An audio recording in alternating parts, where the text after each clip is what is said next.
So for everyone listening, can you like introduce yourself, introduce Wang Wang, and just kind of why you're a badass at crowdfunding?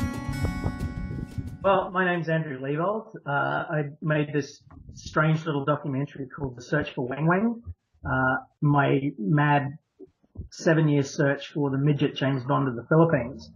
I decided at some point that crowdfunding was probably the best way to go to finish the film. About 2 years ago, it was in 1,000 pieces. At one point, I'd lost control of the film and it had morphed into a different project altogether for Australian TV. I managed to get the project back into my hands and at that point needed somewhere around the 30,000 US mark to actually finish it.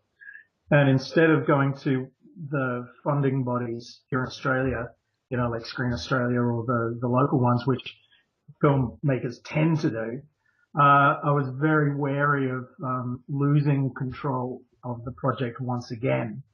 So a friend of mine suggested crowdfunding, a process which I'd never really even considered, let alone explored before. And all of a sudden, within the space of a couple of months, we had launched a Kickstarter campaign, raised about 34,000 US within the space of 2 months, and that then paid for a final shoot in the Philippines, the entire post-production, and also the merch that we had pre-sold the film on via Kickstarter. So really, it was a very successful campaign. I mean, not huge in terms of monetary value, but 34,000 you can't really sneeze at, and also it turned out to be a really well-received documentary, and is at the moment going around the International Film Festival circuit, about to make its DVD debut in Australia and UK, and this little midget seems to have legs. Cool. And could you outline, like, in broad strokes, how you went from, like, the conception of the movie itself, which is totally, obviously very separate from the actual crowdfunding, and then, like, the idea to crowdfund, and then the actual execution of, making the video, making the writing, and, now the point where you're kind of shipping and getting it out there? Well, the movie was pretty much written, and like I said, in 1,000 pieces waiting to be edited. We had a very clear idea of what the end film would look like. But what we then had to do was sell it to a potential audience that we would brand our product with. The good thing about Wang Wang was that he's been a YouTube superstar for the last 8 or 10 years. I don't think there's hardly anyone now who hasn't seen the Wang Wang rap by the Chuds, or has at least seen a 2-minute clip of Wang Wang karate kicking someone in the nuts and then running between the legs. That image of Wang Wang was already in the public consciousness to a certain extent. What we then had to do was sell the idea of a documentary about that, quite absurd figure. And to suggest that we were going to give the story, enough heart and soul for it to seem like a worthwhile exercise. So we weren't just making fun of, a 2'9" James Bond of the Philippines. We were actually going deep and turning it into a very human portrait. So that was the first challenge. The second challenge was to come up with a list of things that people would really, really dig. If they wanted to put money into the film, then they will need something like a Wang Wang bowl head, a t-shirt, a t-shirt at least, a triple disc copy of the film when the film finally came out, bumper stickers, posters, signed copies of a reproduction of the original film program of For Your Height Only, stuff like that. It was all about the stuff. And I think when we looked at the final tally of the 333 contributors, I think most people actually went for the cool stuff. wasn't just a contribution to the cause. They were getting something in return. And I can't stress that enough, that I think it was really the cool stuff that sold our campaign. That and the fact that I think after 7 years of promising the documentary to a large number of people, we were finally, it looked like we were finally able to deliver that. So traded on a certain amount of goodwill built up over the 7 years of the project. Right. Cool. And so you had some trouble with like conventional funding and all that stuff. Why did you end up choosing the crowdfunding route instead of once again trying to get like normal, not normal, but conventional funding? Yeah.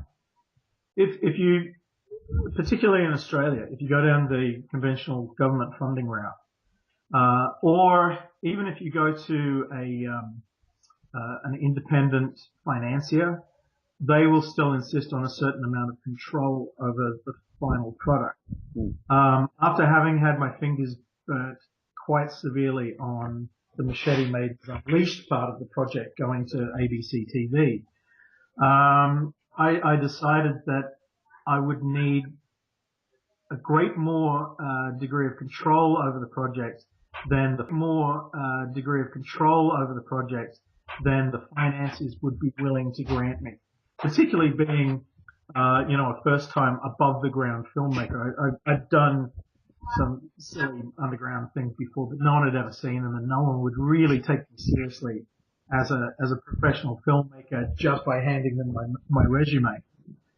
And I really do think that having that kind of control and at the same time that amount of faith in the project and faith in my abilities to be able to pull it off, was able to send the project to its successful completion.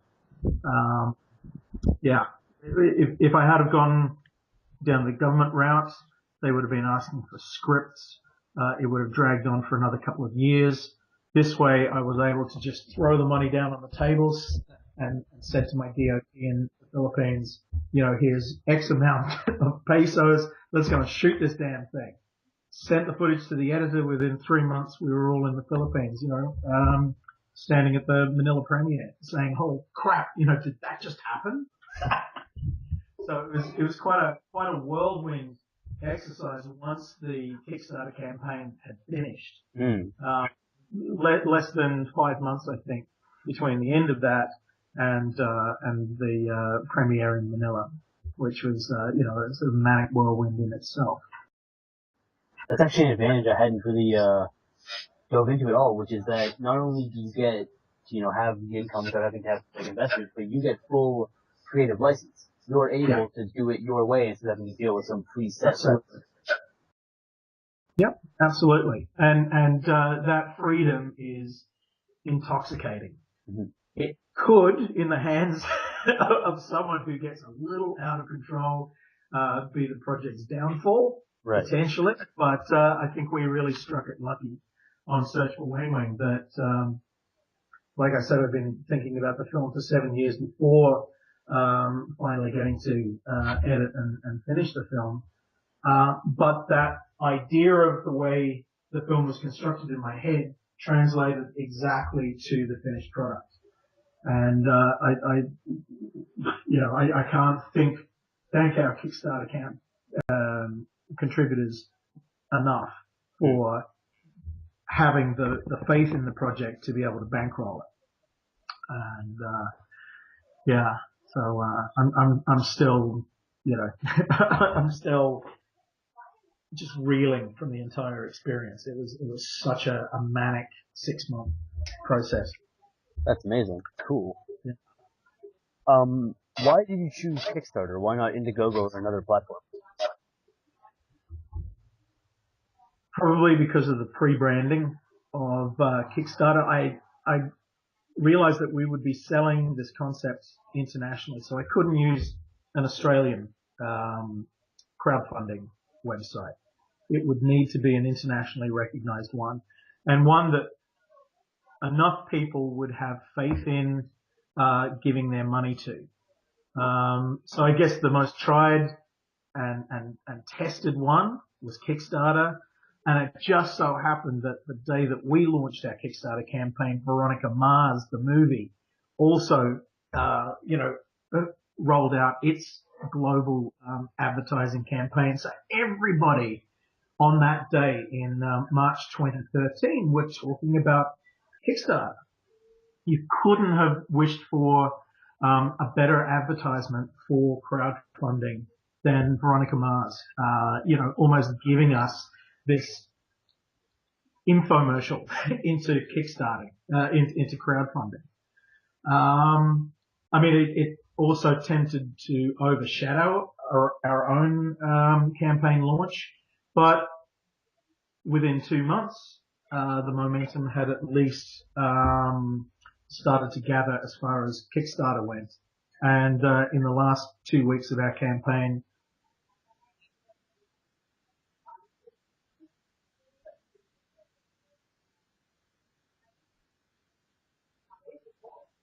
plateaued. In retrospect, I think we should have done a 30-day campaign rather than a 60-day, because you do lose that momentum maybe 2 weeks into the project. Everyone thinks, I've still got another month and a half to worry about it. I'll come back in a month and just see how it's going. You don't have that fire under your ass, thinking, holy crap, I've got to contribute now or else it's going to be too late. I would have done things differently. But then again, I may not have reached the 34 grand mark if I had done a 30-day campaign. I also think I would have lost my head, since I tend to suffer a little bit from anxiety and panic attacks. And that 30-day campaign would have been just too much. I think I would have ended up, with my head in the sand out in the rockery there, saying too much. 60 days gave me personally enough breathing space to be able to deal with the sheer mental exhaustion of going through a Kickstarter campaign and banging that can constantly, trying to drum up enough interest in your campaign to the exclusion of everybody else's Kickstarter campaign. Right. Yeah. Right, that makes sense. So it kind of let you not freak out too much. Yeah. I think I would have been curled up in the fetal position somewhere, saying, no, can't even face the general public of it. No, 60 days was a nice even cruising speed, but there were moments during that 60 days, particularly during that 4-week plateau where not much was going on, where everybody concerned were looking at each other going, oh my God, are we going to make it? I don't know. I think everyone's forgotten about us. No matter how hard we banged that tin, it could not get us over that 4-week hump. But, 2 weeks before the end, momentum picked back up again, and we ran over that finish line, I think, about a week before the end of the 60 days was up. And for that final week, we're like, woo! 31,000, 32, 34,000. It was just magical. That's awesome. And the whole time, thinking, wow, what could I do with all this extra cash? My God, I could actually afford a real camera. Imagine that. Instead of just a handy cam running around the Philippines throwing it out of the side of jeepneys, I could actually get a Canon HD, proper camera and do this thing properly.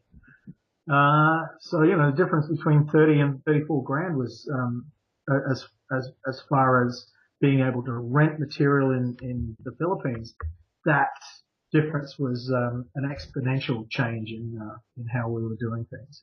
Right on. Cool. Yeah. And what was the total cost of running the campaign itself? Making the video, hiring anybody you had to hire to help you. What was the cost for that?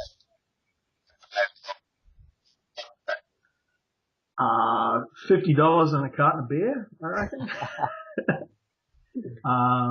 No, I ended up giving the guy responsible for the campaign a nice chunk of change at the end of it. I said, if the campaign is successful, then you will get a percentage of our of our total, and I was able to do that. At the same time, he was also providing artwork to sell on Kickstarter. He looked after the merch, looked after customer feedback, and that constant communication during that 60-day period. So he really earned what I ended up giving him. And but if we were unsuccessful, then I would have just said to him, thanks. I'll buy you lunch sometime. I'll buy you a cup of coffee. Right. But luckily he did quite well out of it. But it is a lot of work. I mean, the video alone probably took about a week to put together. Writing the campaign took about another 2 weeks. All up, I'd say we prepared for 3 months leading up to the campaign, the campaign launch. And when the launch was on, we took a week to run around Australia, putting on promotional events, passing a hat around, getting interviews on podcasts, newspapers, magazines, websites, blogs. I hit up every person I knew for either free promotion or at least a $1 contribution. And it's the surest way of seeing who your real friends are. I mean, you get really annoying during a crowdfunding campaign. That's all your Facebook feed is. Look at my Kickstarter page. Read this interview. Contribute now. We've now got T-shirts. That kind of stuff. And I can only imagine how many friends of mine on Facebook I would have lost because of that constant harping. Constant. 14 hours a day. Come and see our page. Come and see what new things we've got for sale. But I think eventually everyone will forgive you, especially if you're successful. But no one likes a failure. And if we hadn't reached the 30 grand mark, I think I would have just moved to the Philippines. Started a midget bar somewhere down south and never showed my face ever again. Cool. How did you make the video? How did you go about producing that?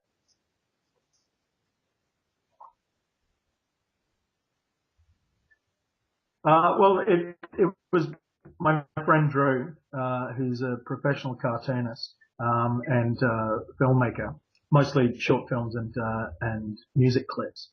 So we sat in his basement, put a couple of Filipino bee posters behind us. I wrote a script on a couple of napkins about 10 minutes before, and we just pointed the camera and shot. And he then agonized over it for about a week, trying to edit it all together, to streamline it, to put clips and photos and that sort of thing in it. Luckily, it took me all of 15 minutes to write the damn thing and half an hour to shoot it. But it really does give that personal touch.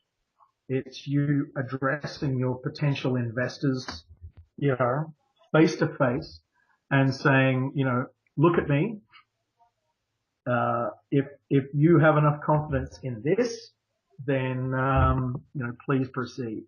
And I guess our video worked. That and the 1,000 Wang Wang clips on YouTube that have been circulating, and the Wang Wang rap, of course, right, which is which is in, of course, in the Search for Wang Wang final cut, and will be on the 3-disc DVD coming out very, very soon through Monster Pictures Australia. Cool, that's awesome. How did you you write your page? You've got to be a used car salesman in this. Big one. How did you write the copy page and awards and all that? How did you choose your awards and write the copy?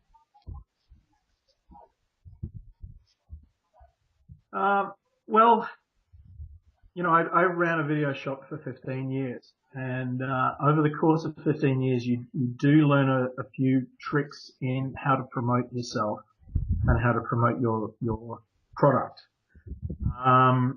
So you condense all of the saleable points into just bullet points, and then you write a bunch of flowery bullshit around it.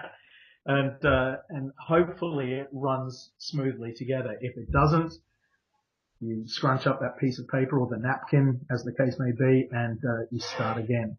You've got to keep it concise. I have a real problem with keeping things concise. That's why I had an editor edit my film. Otherwise, it would have been a 10-hour cut, and that would have been the trailer.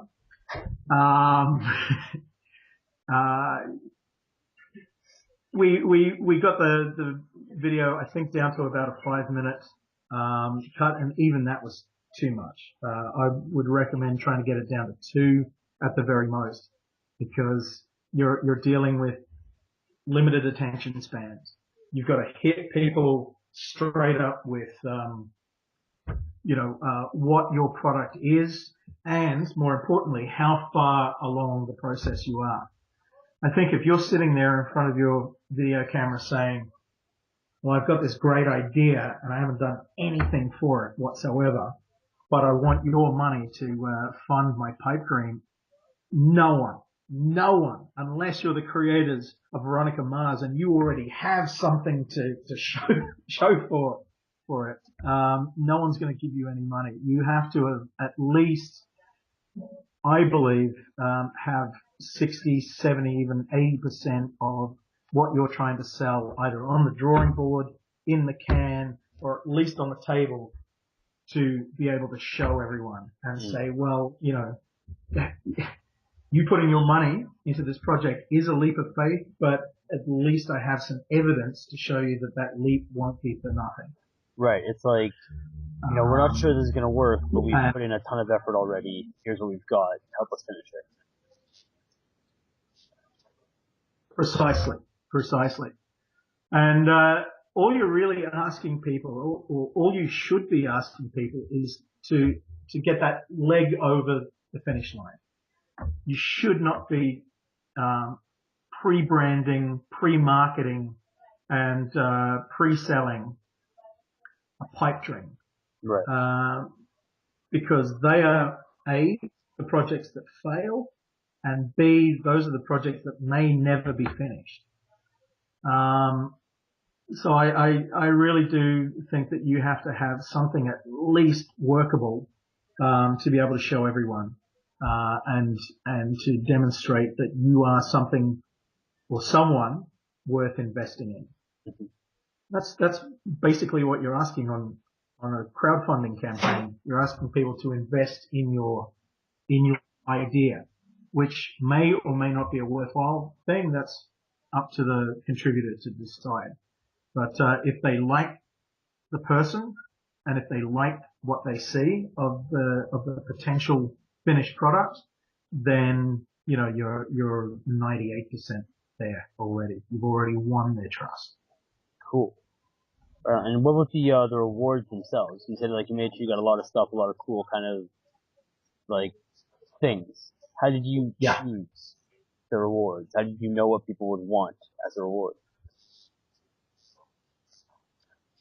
Well, luckily, Drew, our Kickstarter campaign manager, runs a comic shop.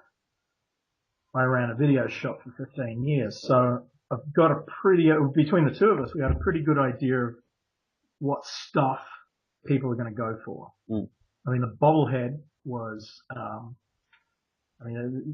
that was a no-brainer. But the other stuff, like what would end up going on the DVD, for instance. We pre-sold, I think, about 150 DVDs. I mean, I'm a movie nerd, so I know exactly what bonus features I'm going to want to see when I get a DVD package.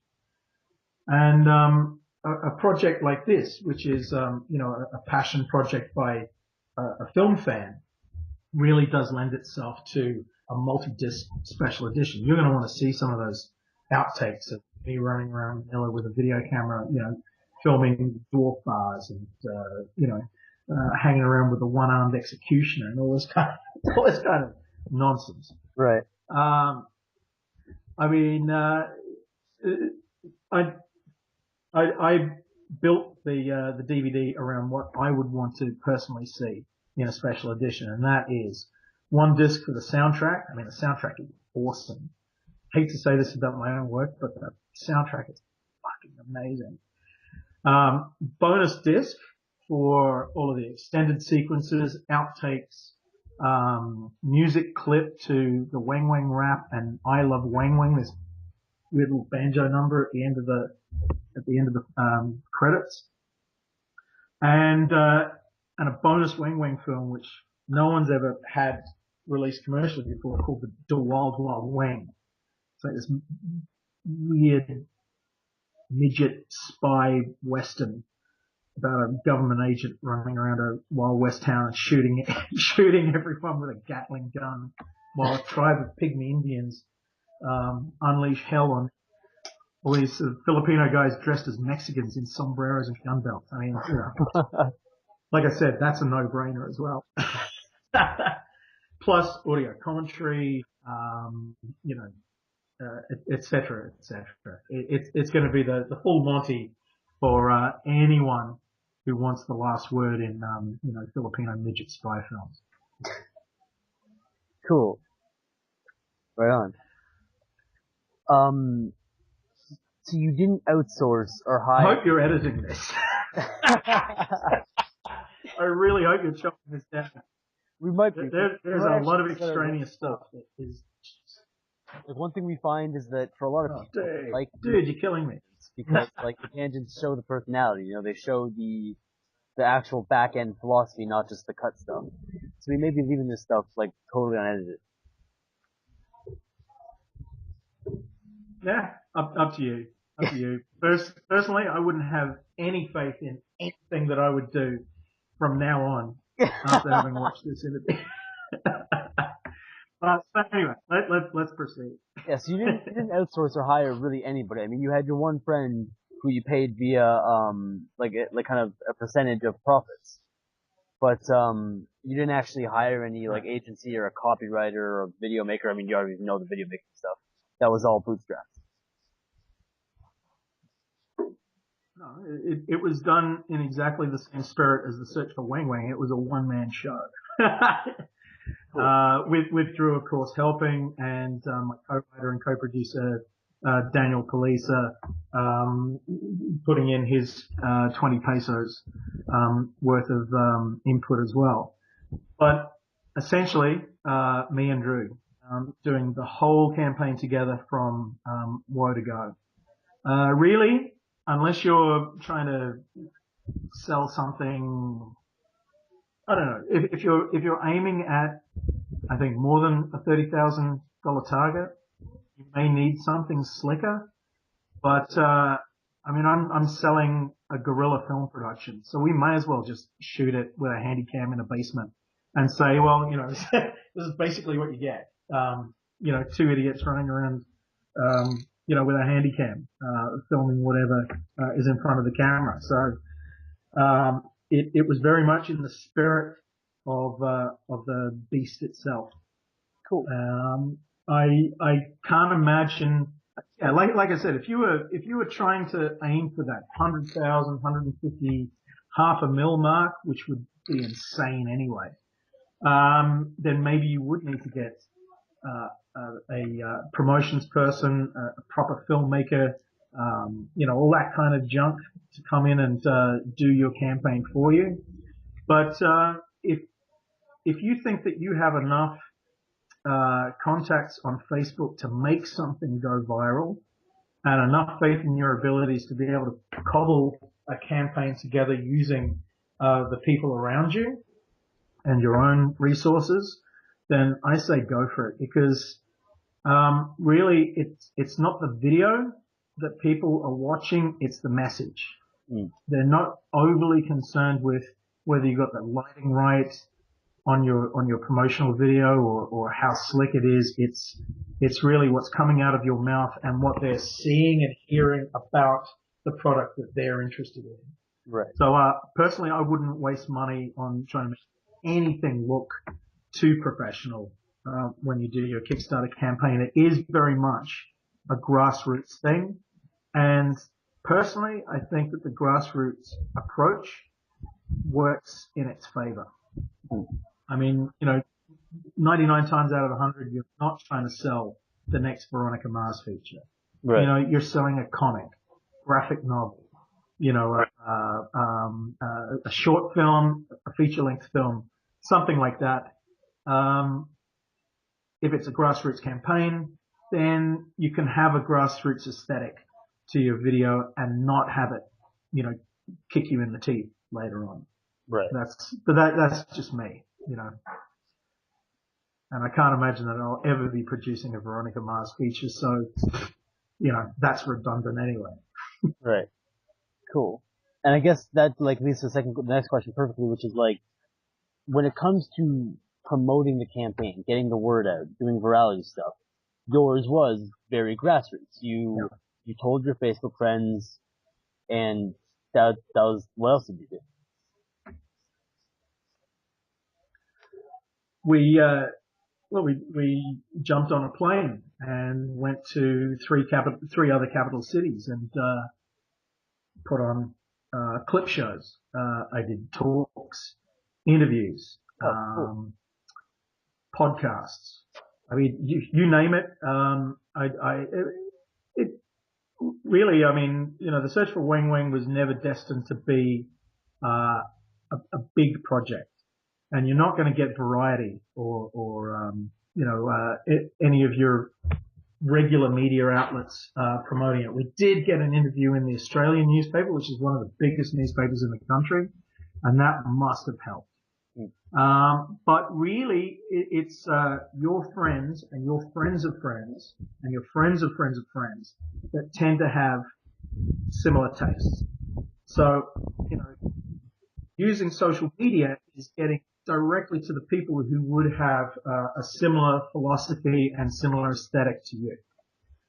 I think that Facebook is probably the greatest promotional tool that the 21st century has produced so far, because of its ability to link and to network, and its algorithms network people perfectly with other people with similar interests.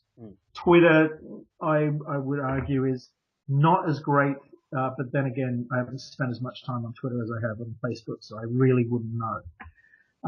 But Facebook, I think, would have brought in, I would say, 70 to 80% of our contributors.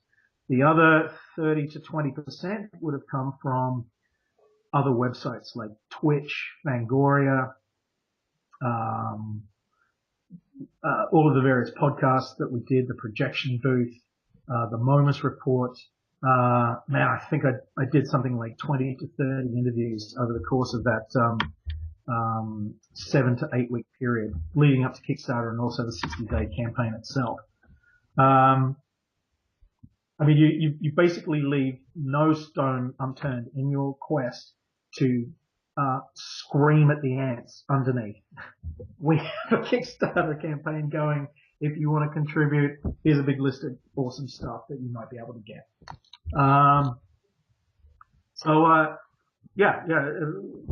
Grassroots campaign, primarily through primarily through Facebook and other social media, allowed for our grassroots type film to find its audience. And at the same time, you're also promoting your film, you're pre-branding your product, and, it's really a sort of threefold, fourfold exercise in what you're doing. You're not just promoting Kickstarter or your product on Kickstarter, but you're also promoting your product. And people will remember 6 to 12 months down the track when the final product is presented to them, they remember seeing something about that on Facebook. I remember clicking on YouTube link, or I remember hearing about it on the projection booth, something like that. Right. So yeah, we did everything we could to get the word out. I think one of the most successful parts of the campaign was something I thought of in the final week, leading up to leading up to the end of the 60 days. I think we just pipped the 30 grand mark, and I decided what is going to get people actively involved in the Kickstarter campaign. We then said, if you give us a photo with I Heart Wang Wang and email it to us, we will put that photo in the film's final credits. Nice. All you got to do is contribute something. Contribute $1, contribute $500, whatever you want to give us. We will put your photo in the end credits. And we got deluged. I think that's probably the reason why we got to the 34 grand mark. That we were able to fire everyone up with this idea that you can actually be a part of the finished film. Even if you just give us a little money and give us a photo, then that photo will ensure that you are wedded to that project in perpetuity. Nice. And, yeah, when you see the finished film, you'll see, just one after the other, all these people from all over the world holding up I Heart Wang Wang signs. It was fantastic. That's awesome. And, I think Kickstarter gives you the opportunity to be able to break down, that barrier between studio and audience, product and consumer. So if you can actually become an active participant in the making of the film, that changes the actual nature of the film itself. So it then becomes more of a collaborative effort than a studio pumping out generic product could ever do. And, being very DIY, being a little punk kid from way back, that really appeals to my DIY, my deeply, deeply held DIY philosophy. I don't. And once you did get people and you had backers, how did you leverage them? How did you get them to tell their friends or to contribute more or anything like that? Well, I think that was implied in every bit of advertising that we put out there. Tell your friends. Please share the link.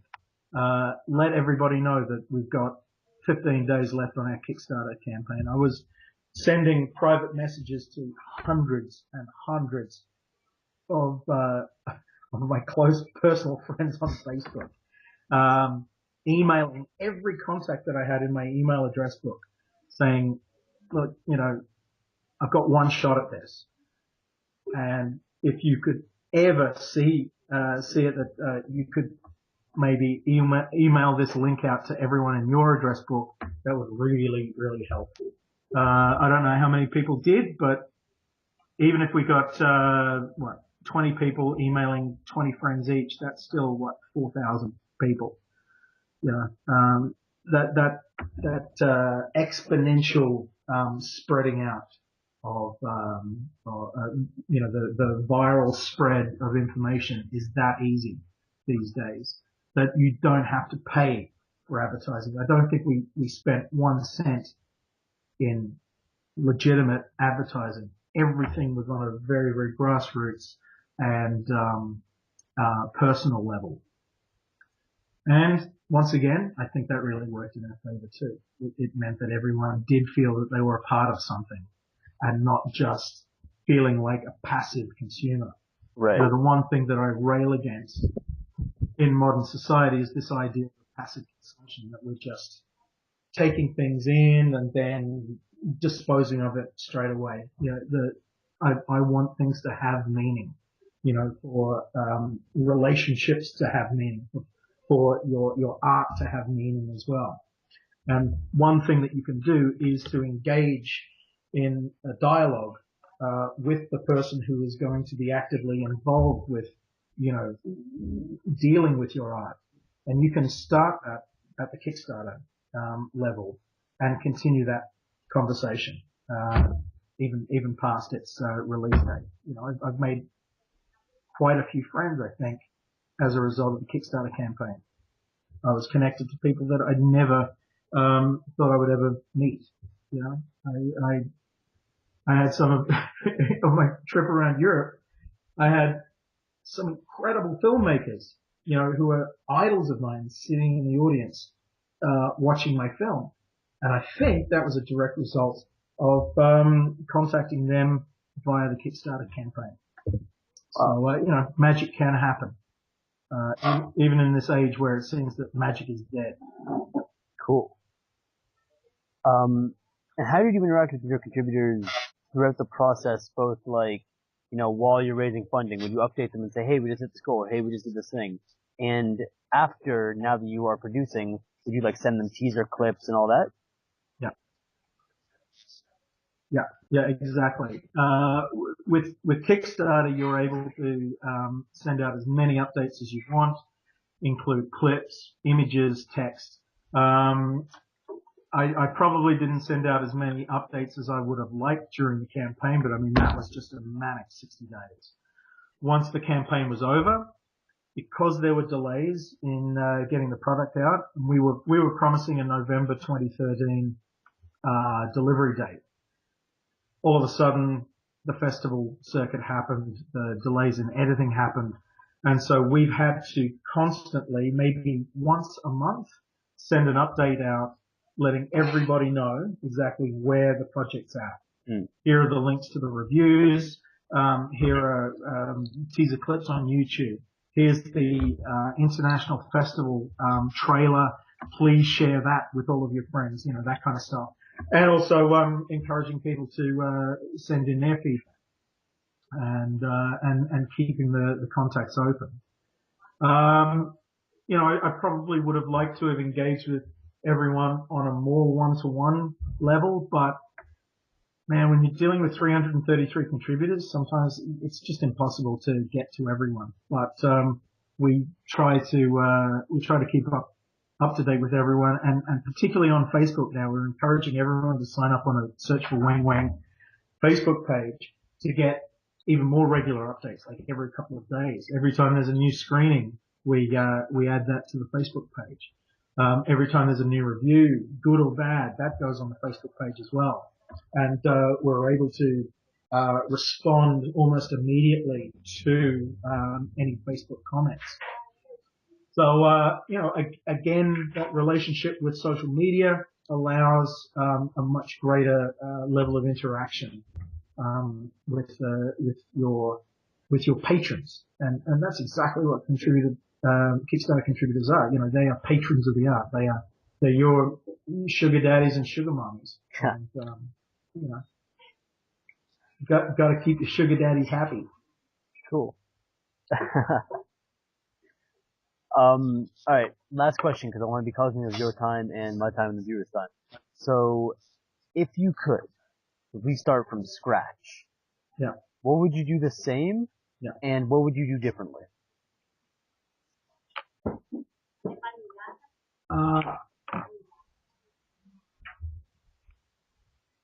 That's a hard question. I don't know. If I did anything differently, it might not have worked. So I think the fact that the campaign worked really means I wouldn't have touched anything. I might have tweaked a few things.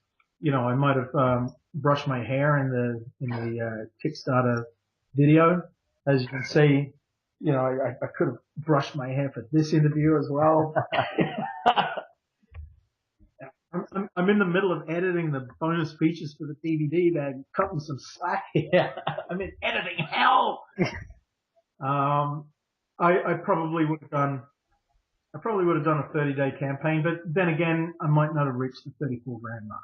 Right. So, my short answer is probably nothing. I might have spent, less time sleeping and more time, you know, thanking every person individually every time that they contributed.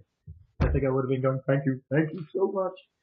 I'll tell you one thing though. I don't think I'll ever go through another crowdfunding campaign for the simple reason that I think you can only go to the well once. If you try everyone's patience for more than they will allow, I think everyone will turn on you and you'll get labeled as that crowdfunding pest. And also, you're just supposed to get a leg up that once. In theory, the next time you come to a project, you've already gone to the next level as a result of crowdfunding. Right. So you shouldn't need to have to keep going back, banging the can, or with cap in hand saying, please, sir, can I have some more money? I don't think it works that way. I think you get one shot at this. And luckily our shot was, modestly successful. And, I would never go back and change anything, but I would never go back and do it again. Or I would never try it again. Having said that, I'm starting to get the next picture film up and running, and I may be having to say, oh, if you loved Wang Wang, wait until you see. Ta-da! Fingers crossed, I might actually be regarded as a professional filmmaker. That'd be cool, wouldn't it? That'd be awesome. But who can tell? It's all in the lap of the film gods right now. Cool. Right on. All right, Andrew. So if the guys watching want to, see The Search for Wang Wang, want to get in touch with you, want to learn more about you, where do they go? Easiest way is to jump on Facebook. I'm the only Andrew Leavold, Leavold. I'm the only Andrew Leavold on Facebook. Find the Search for Wang Wang Facebook page, and then you can find me pretty easily from that. Or just send me an email, andrewleavold@gmail.com. I over the last year, I've had a lot of messages saying, hey, can you give me a bit of advice on doing a crowdfunding campaign? And every time I say, what do you want to know? Because I think if you've been given this incredible opportunity to experience something like crowdfunding, you don't keep that experience to yourself. You've got to share those tips. You got to spread that magic around, because I don't know. It's so easy now to be selfish and jealously guard your own little patch of turf. I don't know. I'm trying to be more generous. In each passing day, I want everyone to know how to do a successful crowdfunding campaign, because the more good stuff that's produced at the expense of bland, homogenous, factory-produced garbage, which tends to dominate our cultural landscape, if there is more successful grassroots campaigns, then that means more cool stuff. And at the end of the day, that's the most important thing in the world. Cool. I like that. That's a great way to end it. Perfect. All right. Cheers. But it's true. There's much half of the world. There should be less practical good stuff. And that's exactly what crowdfunding gives people the opportunity to do. Produce good stuff at the expense of crap. So